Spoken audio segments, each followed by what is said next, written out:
చెలి మనసే శివధనుసైనది తొలి చూపుల వశమైనది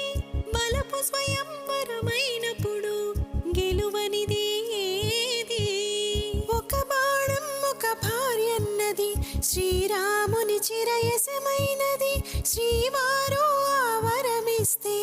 సిరులన్నీ నావే తొలి చుక్కవు నీవే చుక్కాడివి నీవే తుదిదాకా నీవే మరు జన్మకు నీవే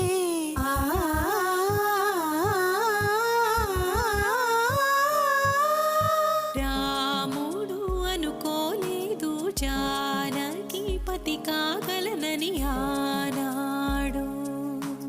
జానకి కలగనలేదు రాముని సతి కాగలనని